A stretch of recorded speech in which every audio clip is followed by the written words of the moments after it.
Okay, so they're talking about Independence Day, July the 4th, as the first opportunity for many people to head out and about. Lockdown, of course, has had a huge impact on our lives. But if you're expecting to go out to a pub, restaurant, hotel, or visitor attraction, do expect to see some differences. We're going to look around the country now at some of the stories affecting pubs, restaurants, and even roller coasters. First and foremost, let's go over to Alice Young, who can bring us up to date with what she's been hearing about bars, restaurants in particular.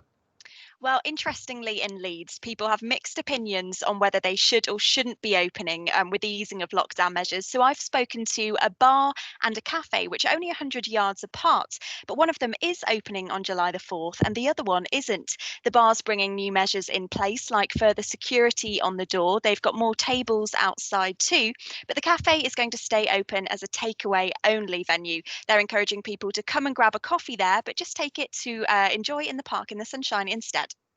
Now, it's interesting because, of course, people who are meeting indoors, if they're meeting in a pub, can only still meet in groups of no more than 2 households. That includes seeing friends within a pub. Of course, if you're outside, you can meet in groups of up to 6 different friends. But the government advice says you should not gather in groups of more than 6, and you cannot mix groups. So if you're out and about in a beer garden and you see another group of friends, it's actually against the rules to go across and meet with them. And of course, if you move indoors, you can only be with one other household. Rosanna, just in terms of where you are, this is really interesting because, of course, England has rules that affect all of England, but there are specific rules around Leicester at the moment, and that's causing some problems.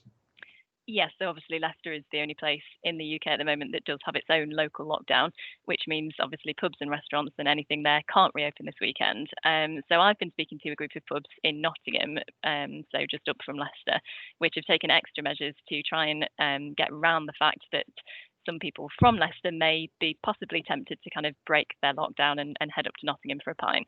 So they're taking some extra steps to try and detract anyone from potentially doing that.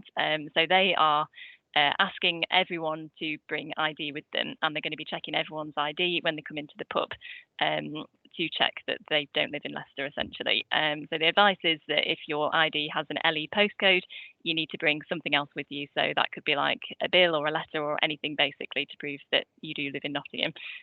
So the landlord that I spoke to said obviously that may seem unfair or a bit drastic at times, but he feels like he's got a duty of care to Nottingham and to people to make sure that his pub is as safe as possible. So that's the measure that they're taking to do that.